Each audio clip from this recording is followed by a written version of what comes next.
이제 로마서 말씀을 계속 봅니다. 로마서가 이제 마지막을 향해서 가고 있습니다. 로마서가 총 16장까지 있는데 15장 이제 후반부입니다. 복음을 강력하게 선포하고 이제 복음에 따른 삶을 가르치는 이제 후반부 말씀 가운데 이제 그 끝으로 가고 있습니다. 우리 22절 말씀 같이 읽겠습니다. 22절 시작. 그래서 나는 여러분에게 여러 차례 가려고 했으나 길이 막혔습니다. 자, 바울이 로마서는 로마 교회에게 쓴 편지죠. 로마에 바울이 여러 번 가려고 했는데 길이 막혔다 이렇게 표현하고 있어요. 로마를 향한 바울의 갈망이 있는 거죠. 여러분, 갈급함이 없이 어떻게 여러 번 가고자 했겠습니까? 가고자 하는 마음이 컸던 것이죠. 그리고 바울이 하는 일은 정말 하나님이 기뻐하시는 복음을 전하는 일을 한 거죠. 그럼에도 불구하고 길이 막혔다는 거예요. 가지 못한 일들은 여러 이유가 있겠죠. 사역이 바빠서 못 갔을 수도 있고, 무엇보다 하나님이 길을 열어주시지 않았기 때문에 못 갔을 것입니다. 여러분, 내가 갈망한다고 길이 다 열리진 않습니다. 길은 내가 갈망한다고 다 열리는 건 아니에요. 심지어는 복음을 전하는 사명과 이를 향한 간절한 열망이 있어도 길이 막힐 수가 있다는 것이에요. 여러분, 길은 열려져야 되는 거죠. 내가 의지적으로 여는 것이 아니고 열어주시는 문을 향해 가는 게 길이에요.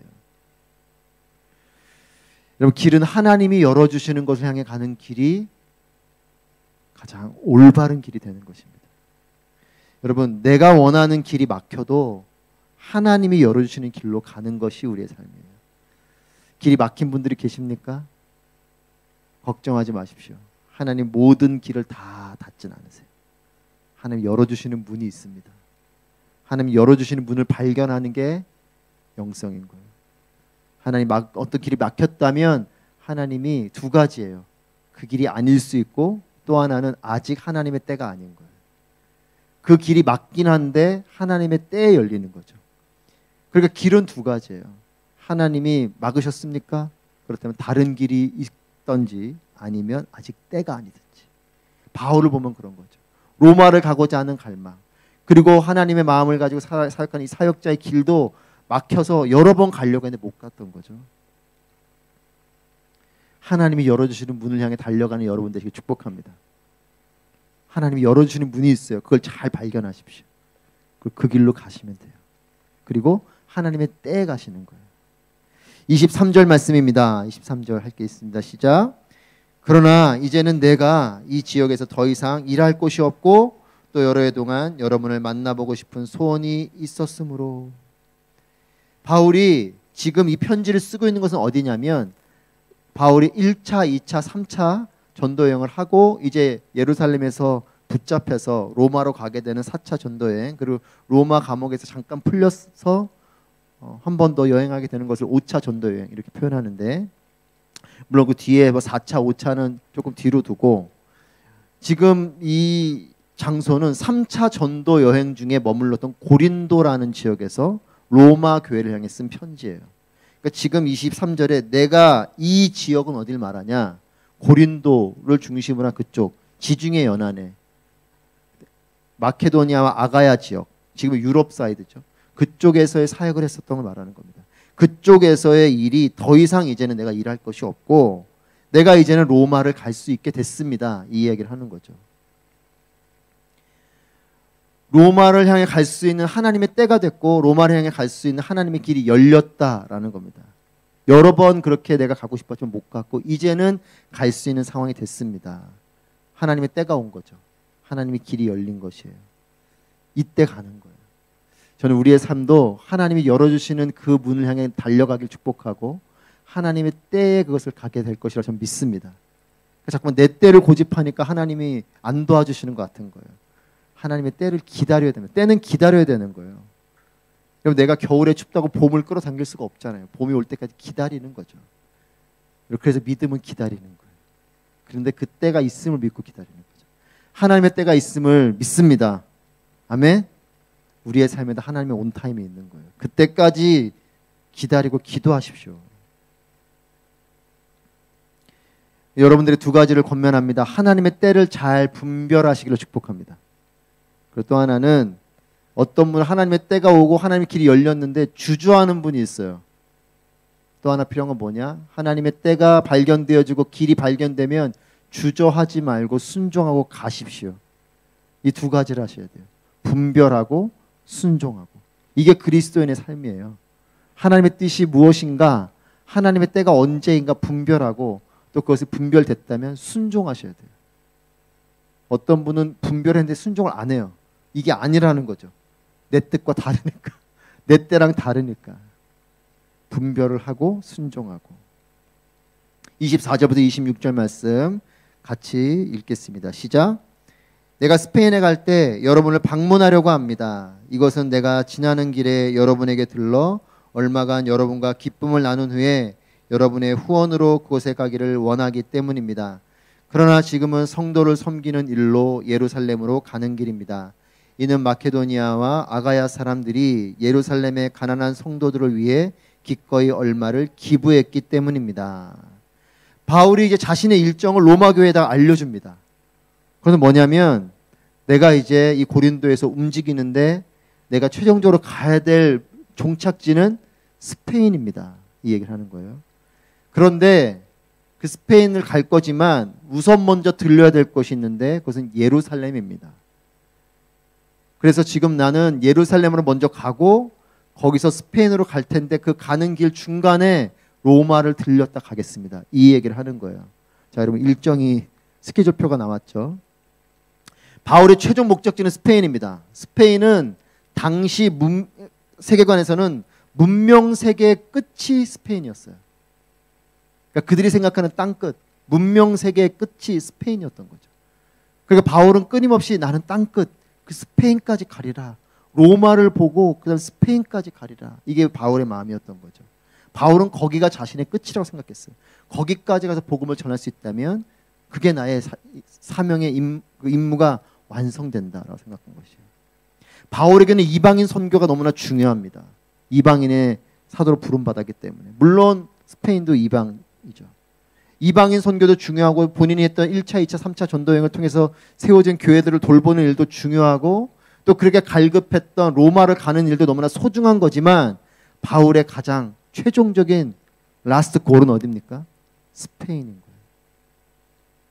이게 바울의 비전인 거죠. 아마 표현은 안 했지만 로마를 그렇게 가고 싶었던 것만큼 스페인도 가고 싶었을 것이에요.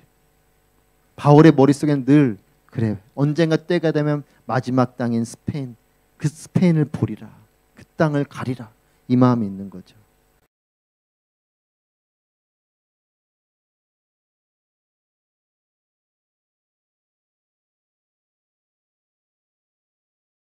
돌아가지만 묵묵히 그곳을 향해 가야 될 바로 그곳, 그리고 기다리더라도 끝까지 그곳을 향해 가고자 하는 바로 그곳. 여러분, 그것이 여러분들이 어디입니까? 그 일이 우리에게는 어떤 일입니까? 저는 그냥 아이들 키우는 주부인데요. 제가 무슨 그런 일이 있을까요? 여러분, 바울처럼 어떤 선교적인 일을 말하는 것이 아니라 하나님께서 여러분의 마음 가운데 주시는 내 평생에 이 일을 이루면 좋겠다, 이런 것이 되면 좋겠다 하는 바로 그것. 그것이 있어야 됩니다. 그것은요, 누가 방해해도 바뀌지 않아요. 가로막아도 바뀌지 않습니다. 그것까지 가는 거예요. 여러분, 사람이 꾸는 꿈, 사람이 바라보는 비전, 비전은 보는 거잖아요. 사람이 꾸는 꿈, 사람이 바라보는 것은 바뀌게 됩니다. 왜냐하면 우리 안에는 영원한 가치를 꿈꿀 수 있는 능력이 없어요. 죄된 우리가 꿈꾸는 것은 결국은 상대적인 거고 조건적인 거고 그것은 때가 되면 바뀔 것들이에요. 예를 들면 여러분, 물질을 많이 버는 것, 이게 꿈일 수 있죠. 어떤 분에게는. 그러면 그 물질 버는 것이 물질을 어느 정도 벌어야 됩니까? 돈을 얼마를 벌어야 되는 거죠. 또 두 번째, 그 목표 금액이 있다면 그 목표 금액이 채워지면 만족할까요? 그렇지 않아요. 내가 뭐가 되는 거, 그게 되고 나면 그걸로 만족할까요? 그렇지 않습니다. 그건 비전이 아니에요. 그 물질을 벌던, 그 자리까지 가던, 내가 어떤 걸 꿈꾸는 그 일이 이루어지던, 그 일이 이루어지고 나서 내가 죽기까지 할 수 있는 어떤 가치로운 일이 있는 것, 이게 비전인 거죠. 우리 젊은이들도 여기 계시고 하시지만 저는 잘 되길 바라요. 아니, 잘 되는 걸로 끝나면 안 돼요. 잘 되고 나서 뭘 할 건가 있어야 돼요. 내가 학식을 채우고 돈도 벌고 어떤 자리도 가지만 그걸 통해서 내가 결국은 결론은 그거죠. 하나님께 영광 올려드리는 삶을 사는 것. 그 영광을 위한 것이 나는 어떤 삶을 살 것인가. 나는 어떤 꿈을 꾸며 살 것인가. 나는 어떻게 됐으면 좋겠는가. 하나님께로부터 주어지는 꿈과 비전이어야 이것이 비전이 돼요. 영원한 가치를 주시기 때문에 그렇습니다. 여러분, 것이 어떤 것이든 괜찮아요. 하지만 여러분들이 기도하는 가운데 하나님을 바라보면서 내가 이 일이 나에게는 사명인 것 같다. 내가 이걸 통해서 하나님 기뻐하시는 일을 하는 삶이면 좋겠다.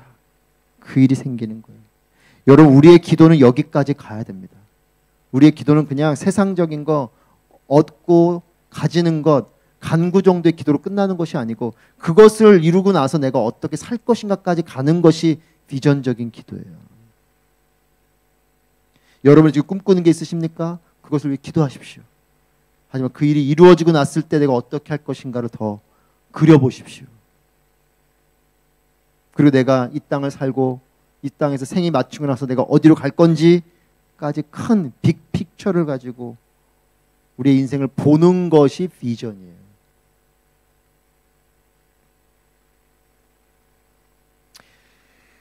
바울이 최종 목적은 스페인이지만 바울이 로마로 가기 전에 들러야 될 곳이 있죠. 그것이 바로 예루살렘이에요. 26절에 보시면 마케도니아와 아가야 사람들이 예루살렘의 가난한 성도들을 위해 기꺼이 얼마를 기부했기 때문입니다. 바울이 예루살렘 가는 이유가 있어요. 그건 뭐냐? 마케도니아와 아가야, 즉 유럽 사이드에 있는 사람들이 가난한 예루살렘 성도들을 위해서 헌금을 한 거예요. 연보, 즉 헌금이죠. 예루살렘 교회는 어떤 교회입니까? 모교회예요. 마더 처치.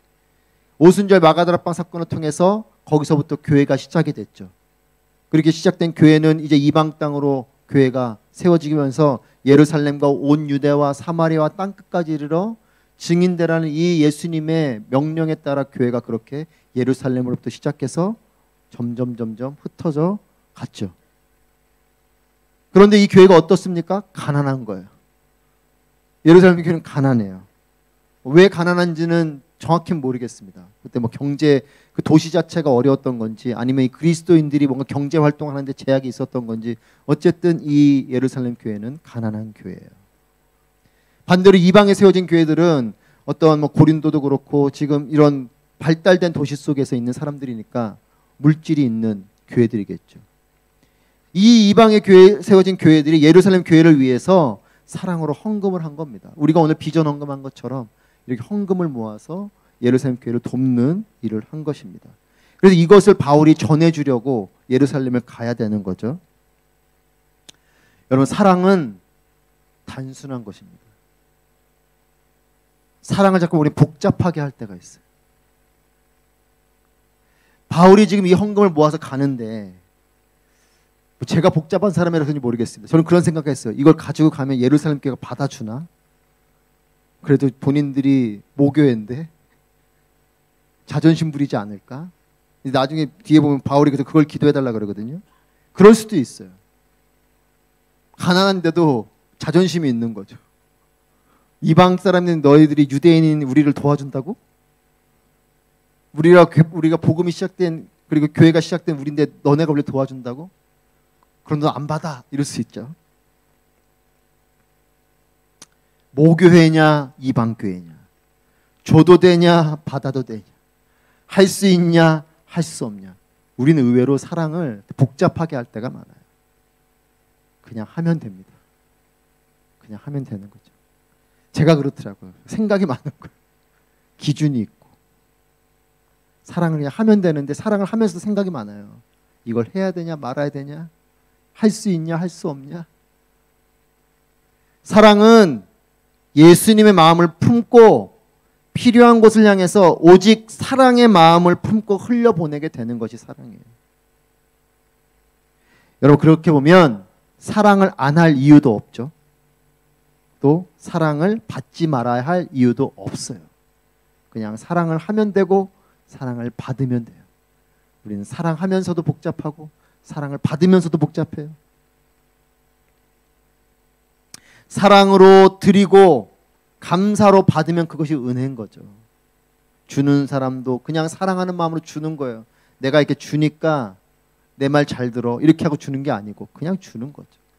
받는 사람도 그냥 기쁜 마음으로 받는 거예요. 우리도 오늘 튀르키예 난민들에서 비전 헌금을 했습니다. 사랑으로 드렸기 때문에 감사한 거죠. 혹여나 우리가 그래도 좀 돈이 더 있으니까 뭐 불쌍하니까 뭐 이런 마음도 뭐 나쁜 마음은 아니겠지만 그 마음보다 그래 우리도 이렇게 어려운 때가 있었고 이걸 우리도 전쟁의 폐허를 넘어서 여기까지 온 거 아닙니까? 물론 저도 그 세대는 아니고 우리 부모님 세대이지만 지난 어떤 과거 역사를 보면 한국도 그렇게 어려운 시대를 겪어서 또 한국 교회도 그렇게 어려운 시대를 겪어서 여러분 지금 순교의 피를 이 땅에 흘리고 있지만 우리도 그런 나라였어요. 그런 민족이었잖아요. 선교사님들 그렇게 순교의 피를 흘리게 하고 양화진을 가보십시오. 우리 다 그렇게 은혜 입은 백성이에요. 그런 마음으로 하면 비전 헌금도 남다른 마음으로 하게 되는 거고요. 27절 말씀입니다. 27절 말씀 같이 읽겠습니다. 시작. 그들이 기쁨으로 그렇게 했지만 사실 그들은 예루살렘 성도들에게 빚진 사람들입니다. 만일 이방 사람들이 그들의 신령한 것들을 나눠 가졌으면 육신적인 것들로 그들을 섬기는 것이 마땅합니다. 이 말이 뭐냐? 그들은 누구예요? 마케도니아와 아가야 사람들을 말하는 거죠. 이 사람들이 헌금을 한 거 기쁨을 했다는 거예요. 근데 사실 그 이방 사람들이 예루살렘 성도들에게 빚진 사람이라는 거죠. 왜냐? 그들의 신령한 것, 그들로부터 시작된 이 복음, 성령의 역사로 시작된 이 교회의 놀라운 역사와 또한 복음의 능력이 이들 가운데로 흘러간 것이기 때문에 그렇게 보면 그들이 육신적인 것, 즉 물질을 예루살렘 교회로 보내는 것, 그렇게 섬기는 것, 그것은 그렇게 우월감을 가지고 할 일은 아니다라는 거죠. 뭡니까? 그렇게 은혜 입은 자의 마음으로 하라. 그러면 그건 마땅한 일이다라는 이야기를 하는 거예요. 그렇게 은혜 입은 마음으로 또 예루살렘 교회도 비록 본인들이 가난해서 헌금을 받지만 뭔가 비참하고 초라한 비굴한 그런 것이 아니라 그냥 그래 그렇게 감사의 마음으로 우리 형제들이 이방인이라고 치부하지 말고 그 형제들이 우리를 이렇게 사랑하는 마음으로 도와주는구나 하고 기쁜 마음으로 받는 이것이 아름다운 모습이라는 겁니다. 여러분 하나님께 받은 사랑을 잊지 않으면 사랑하는 건 쉬워요. 내가 하나님께 사랑받았다 이 은혜의 마음이 있습니까? 늘 우리는 은혜의 마음을 갖고 있다 그 은혜의 마음이 사라지기 때문에 우리 사랑이 힘든 거예요. 나니까 당신을 사랑하지. 우리니까 당신들을 도와주지. 나 정도 되니까 그래도 내가 이렇게 착한 마음을 가졌으니 이런 마음으로 사랑하면서 은혜의 마음은 사라지고 사랑은 갑자기 그걸 통해서 누군가를 억압하는 일이 되고 하는 거죠. 하나님께 받은 사랑을 잊지 않으면 사랑하는 것도 쉬운 것이요 사랑받는 것도 부끄럽지 않고 괜찮습니다. 여러분들이 권면하고 축복합니다. 사랑을 하십시오. 사랑을 하십시오. 사랑은 하는 거예요. 사랑은 머릿속에 있는 게 아니고 사랑은 하는 겁니다. 먼저 하십시오. 우리 옆 사람에게 그렇게 말씀하십시오. 사랑을 하겠습니다. 여러분 또 하나 사랑을 받으십시오. 어떤 분은 사랑 못 받는 분이 계시더라고요. 하는 건 잘해요. 섬기는 건 잘하는데 섬김 받는 걸 체질적으로 못해요. 잘. 하지 말라고 나 괜찮다고. 여러분 사랑도 받으십시오. 그래야 여러분 그분이 사랑할 기회를 주는 거잖아요. 여러분 사랑을 받아봐야 사랑도 하는 거예요. 하나님 사랑을 받아봐야 사랑을 하지 않겠습니까? 여러분 은행 잔고에 돈이 있어요. 여러분 돈도 쓸 거 아니에요. 받아놓은 사랑이 없으니 무슨 사랑을 합니까? 하다가 지치는 거죠. 하다가 파산되는 거고. 사랑도 하고 사랑도 받고 그렇게 하는 겁니다. 여러분 그 중간에 들르게 되는 게 로마죠. 저는 그래서 로마 교회 성도들이 좀 섭섭했을 것 같아요. 그렇게 오고 싶다고 하는데 자기들을 향해서 오는 게 아니라 결국은 예루살렘 갔다가 스페인 가는 중간에 잠깐 들리겠다는 거구나. 우리 약간 찬밥 신세네? 약간 이런 마음이 갖지 않았을까 싶은데, 제가 여기 아부다비에 이제 온 지 2년이 좀 안 됐어요. 근데 아부다비에 있으니까 이런 경우들을 많이 경험하게 돼요. 뭐 이번 주도 그렇고 이제 코로나 끝나면서 부쩍 이런 일이 많아지는데, 물론 이제 두바이에서 이제 경유하시는 분들도 많고, 뭐 아프리카에 선교 가셨다가 잠깐 경유하시면서 하루 이틀 쉬다가 가시는 팀들도 있고, 그런데 그런 분들이 그렇게 연락이 오십니다, 저한테. 어떨 때 바쁠 때 막 연락이 와요. 그런데 그런 생각이 들었어요. 아, 저분들이 이렇게 표현해. 그래도 김동희 목사님 거기 계시니까, 또는 뭐 아부다비 온 이렇게 거기 있어서 우리가 그냥 갈 수 없어서 꼭 얼굴을 보고 가야 된다. 그래서 어떤 분들은 여력이 되시면 아부다비에 오시기도 하시고, 안 되는 분들은 제가 두바이로 올라가기도 하고, 뭐 그렇게 하는데, 잠깐 방문하는 거지만 그래도 좋은 거예요.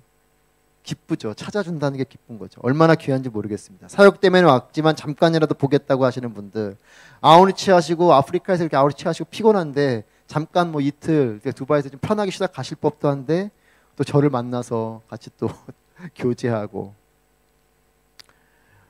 교회가 있고 제가 있다는 이유로 오는 거죠.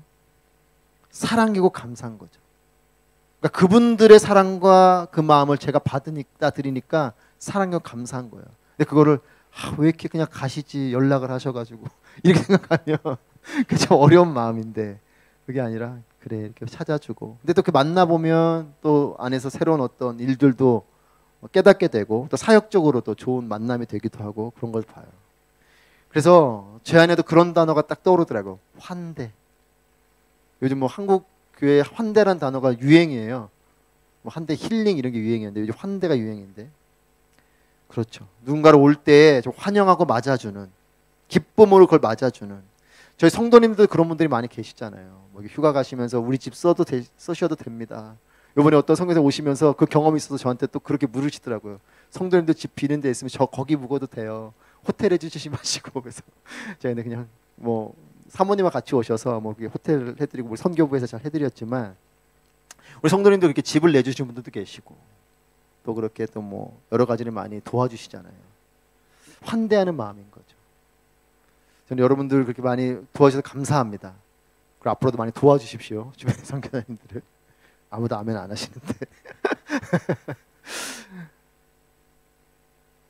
바울이 이 로마 교회에 그런 마음인 거예요. 잠깐 들렸다 가지만 로마 교회에 대한 그런 편한 마음이 있는 거예요. 소망하는 마음도 있지만. 그래서 바울이 로마 교회를 가면서 두 가지를 요청해요. 24절 말씀에 보면, 지나는 길에 여러분에게 들러 얼마간 여러분과 기쁨을 나눈 후, 첫 번째는 기쁨을 나누겠다는 거예요. 기쁨의 교제를 하겠다. 이게 첫 번째고, 또 하나는 뭐냐? 여러분의 후원으로 그곳에 가기를 원합니다. 그러니까 스페인을 가는데 좀 도와주십시오. 이 얘기인 거죠. 두 가지 요청했어요. 기쁨의 교제와 스페인행으로 가는데 후원을 해달라. 잠깐 스쳐가는 교회일 수 있고, 잠깐 스쳐가는 만남일지 몰라도, 하나님께 스쳐가는 바울과 같은 사람, 또 스쳐가는 로마 교회를 통해서 하나님의 일들을 또 하시는 것을 보게 됩니다. 하나님이 스쳐 지나가는 사람도 사용하시고, 잠시 머무는 공동체를 귀한 도구로 삼아주시기도 합니다. 저도 요 근래에 오시는 분들을 만나면서 어떤 사역적으로 되게 좋은 또 네트워크가 이루어지는 경우도 있었고, 그냥 만났는데 얘기를 나누다 보니까 그런 일들도 있고요. 또 그렇게 아름다운 동역을 하게 되는 것을 볼 때에 잠깐 스쳐 지나가는 것 같아도 그 가운데 하나님의 일이 있다라는 거예요. 저는 그래서 우리가 품이 넓은 그리스도인들이 되기를 축복합니다. 옆 사람에게 품이 넓은 그리스도인이 되십시다. 여러분 조실까 봐 하는 거예요. 품이 넓은 그리스도인이 되십시다. 그래요. 나그네를 편히 머물다 가게 하는 너른 그늘 같은 그런 공동체, 이런 공동체가 되기를 바라요. 특별히 아부다비 온누리교회도 이쪽 지역에 있다 보니까 더 그런 모습들을 그동안도 많이 해오셨고, 또 아마 앞으로도 많이 해야 될 것 같아요. 우리는 품이 넓은 마음으로 잘 맞이하고 돕는 일들을 하게 될 거라고 믿고, 그렇게 될 걸 기대합니다. 29절 말씀 같이 읽겠습니다. 29절 시작. 내가 여러분에게 갈 때 그리스도의 충만한 복을 가지고 갈 줄을 압니다. 아멘. 로마 교회에게 이렇게 뭔가를 요청하지만 바울은 무엇을 말하냐면, 내가 이 일, 즉 예루살렘 교회에 헌금을 전달하는 이 일이 마치고 나면, 그리고 이 열매를 확실하게 전달하고, 즉 헌금을 확실히 전달하고 난 다음에 로마 교회로 갈 텐데, 여러분에게 갈 텐데, 내가 그리스도의 충만한 복을 가지고 갈 거다. 바울은 로마 교회를 향해서 그리스도의 충만한 복을 가지고 가겠다라고 약속합니다. 저는 이런 복을 우리가 가져가는 그런 축복의 통로가 되기를 바랍니다. 이번에 우리 비전 헌금도 그런 축복의 통로가 될 것이고, 또 레바논 아우리치 팀, 우리 대학부도 그렇고, 이제 2주 후에 또 우리 중고등부가 가요. 축복의 통로가 되는, 그리스도의 충만한 복을 가지고 가는 그런 통로가 되는 우리 모두가 되길 바라고요.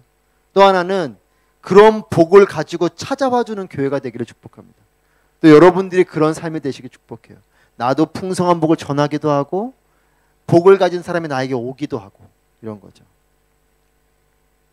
여러분, 돈이, 전 잘 모르지만 돈이 어쨌든 막 오고 가야지 경제가 활성되는 거잖아요.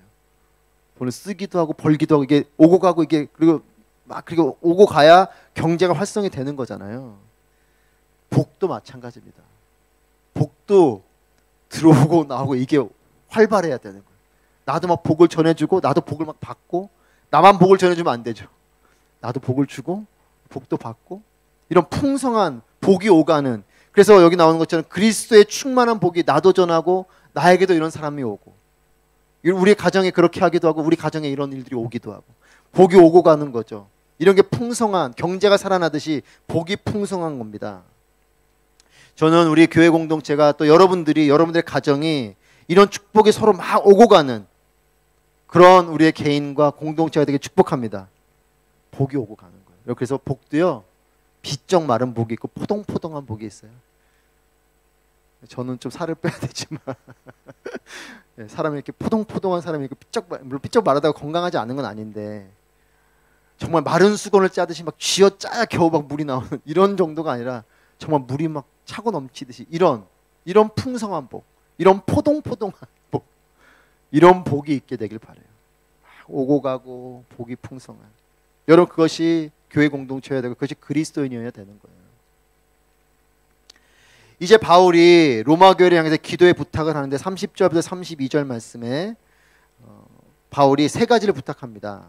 30절에서 여러분에게 부탁합니다. 나를 위해 여러분도 나와 함께 하나님께 열심히 기도해 주십시오. 그냥 기도가 아니에요. 열심히 기도해달라고 부탁해요. 근데 그 기도가 뭐냐면 31절에서 내가 유대에 있는 순종치 않는 사람들에게서 구원을 받으며 예루살렘에 대한 내 봉사가 성도들에게 받을 만한 것이 되며, 32절에서 내가 하나님의 뜻에 따라 기쁨으로 여러분에게 가서 함께 휴식을 취할 수 있도록 기도해 주십시오. 이렇게 바울이 부탁을 했어요. 세 가지 부탁했습니다. 첫 번째는 유대에 있는 순종치 않는 사람들에게서 구원을 받는다. 이게 뭐냐? 믿음 없는 유대인들이 자기가 이제 예루살렘을 가면 자기를 반대하고 자기를 해치는 일들이 있을 수 있는데, 이런 것으로부터 나를 받아주고 심지어는 나를 해하지 않도록 구원받는다는 그걸 말하는 거예요. 이런 위기와 어려움 가운데 내가 어려움을 당하지 않고 건진받을 수 있도록 나를 위해 기도해달라. 우리도 이런 기도를 해야 되는 거죠. 선교지를 향해서, 선교사님들을 향해서 이 복음의 위기 앞에 서 있는, 환영받지 못하고 때로는 생명의 위협을 느끼게 되는 이런 상황 가운데 있는 분들을 위해서 기도해야 되는 거예요. 두 번째는 바울이 예루살렘에 대한 내 봉사가 성도들에게 받을 만한 것이 되며, 예루살렘에 자기가 가서 봉사를 하는데 이것이 그 성도들이 받아주면 좋겠다, 이 얘기를 하는 거예요. 아까 말씀드렸죠. 헌금도요, 한다고 안 받아줄 수 있어요. 사역도요, 한다고 다 받아주지 않습니다. 이제 우리 대학부 아우리치 가지만 가서 우리가 하다 보면 안 받아줄 때도 있어요. 섬긴다고 다 받아주지 않아요. 맞아주지 않아요. 환영하지 않아요. 이것도 기도해야 될 일인 거예요. 나를 맞아줄 수 있도록. 우리 대학부, 또 우리 중고등부 아우리치 갈 때 그걸 기도해 주셔야 돼요. 그들이 가서 사람들 만나면 그들이 잘 맞아줄 수 있도록, 마음이 열릴 수 있도록, 그들이 이미 준비돼서 딱 받아들여 줄 수 있도록, 이런 기도도 필요한 거죠. 우리가 지금 비전헌금 했는데 비전헌금도 선하게 잘 흘러갈 수 있도록, 여러분, 헌금이 잘못 사용되는 경우들도 많거든요. 그래서 그 헌금이 잘 사용될 수 있도록, 그것이 또한 필요한 거 잘 흘러갈 수 있도록, 이 모든 게 다 기도가 있어야 된다는 거죠. 세 번째는 뭘 말했냐면, 기쁨으로 여러분에게 가서 로마 교회 가서 함께 휴식 취할 수 있도록 기도해달라. 여러분 생각해 보세요. 나한테 오는데 내가 거기 가서 잘 쉴 수 있도록 기도해 주세요. 이 말이 뭡니까? 잘 쉬게 해주세요. 이 말 하는 거잖아요. 여러분 그렇기 때문에 먹는 일, 쉬는 일도 중요한 사역입니다. 지친 선교사님들, 지친 사역자들 잘 섬기고 쉬게 하고 먹이는 일도 귀한 사역이다 라는 거예요. 저는 이번에 아버지 학교를 하면서 그걸 많이 깨달았어요. 우리 섬겨주신 집사님들, 또 권사님들, 또 우리 뭐 장로님들, 우리 귀한 교회 리더십들, 우리 모두 성도님들이 정말 열심히 섬기셨어요. 개인적으로는 그 정도의 섬김까지 생각 안 했었고 그 정도의 규모도 아니었었어요. 준비할 때는. 그래서 상대적으로는 생각보다 너무 많은, 생각했던 재정보다는 더 많은 재정이 들어가고 생각했던 그러니까 생각했던 사람들의 일손보다 더 많은 일손이 들어가는 것 같아서 이거 조금 뭔가 잘못 흘러가는 거 아닌가? 라는 생각도 들긴 했지만 마음속에 그래 어차피 하나님의 일 하기로 한 거 그냥 하나님께 맡겨드리고 가자 이런 마음이었고 또 그런 마음으로 잘 섬겨주셨어요. 아마 그 가운데 많이 힘든 부분도 있으셨을 거라 저는 생각이 듭니다. 하지만 여러분들의 그 귀한 섬김이 그 이라크에 있는 형제들에게는 정말 큰 은혜가 됐고 위로가 됐고 또한 이것이 지금 중동 땅에 지금 특히 나중에 제가 기회 되면 조금 개인적으로는 나눔을 하겠습니다. 이라크에 있는 쿠르드 형제들에게 이제 이 일들이 이 아버지 학교 인큐베이팅 됐는데 요번에 레바논 선교사님 왔을 때도 지금 레바논에서도 한번 했거든요. 거기도 쿠르드족인데 엄청난 일들이 벌어졌대요. 지금 그래서 이 아버지들이 변화되는 일들을 통해서 무슬림들이 어떻게 변화될지 기대하게 되는 면이 있어요. 여러분들에게 섬긴 것, 와서 잘 먹여주셨고 잘 쉬게 해주셨고 우리는 힘들지만 잘 도와주시고 하셨던 일들이 정말 귀한 사역이 된 거예요. 이제 9월 달에 OMC 또 합니다. 우리 선교사님들 이제 오실 텐데 뭐 이미 그 전에 하셨던 분들은 경험 있으시겠지만 9월 달에 또 오시면 그렇게 또 맞이하고 환대하는 그런 일들이 잘 펼쳐지게 되길 축복합니다. 여러분 그 마음을 잃지 말고 잘 섬겨주시고 선교사님들을 위해서 위로의 또 사랑의 손길들을 펼쳐주시면 좋겠어요. 오셔서 아름다운 안식의 터를 우리가 잘 마련하고 섬기는 그런 일들이 있길 바랍니다. 바울이 부탁한 것처럼 기쁨으로 여러분에게 가서 함께 휴식을 취할 수 있도록 기도해 주십시오. 바울은 이것을 위해서 열심히 기도해달라고 부탁해요. 우리도 하나님의 일을 하다 지친 분들을 위해서 안식의 자리까지 잘 오실 수 있도록 그리고 기쁨으로 교제하고 또 휴식하실 수 있도록 잘 섬기고 돕는 공동체와 우리 개인이 되기를 바랍니다. 여러분 인생은 길과 같아요. 이 길 속에 우리에게 질문합니다. 나는 어디를 향해 가고 있는가? 나는 무엇을 위해서 그곳을 향하고 있는가? 나는 어떤 만남을 기대하고 있는가? 하나님께서 보여주시는 길을 잘 걸어가시는 여러분 되시기를 축복합니다. 하나님께서 하게 하시는 그 일을 기쁘게 또 힘껏 감당하는 삶이 되시기를 축복합니다. 하나님과 평생 동행하는 순례자의 삶을 살아가게 되시길 바라요. 그리스도의 충만한 복을 가지고 그것을 전달해주는 축복의 통로가 되기를 바랍니다. 또 그런 축복이 찾아오는 삶이 되시기를 바라요. 하나님의 사람들을 위해서 기도와 섬김을 다하는 환대의 사람들, 환대의 공동체가 되는 우리 모두가 되길 주님의 이름으로 축복합니다. 기도하겠습니다.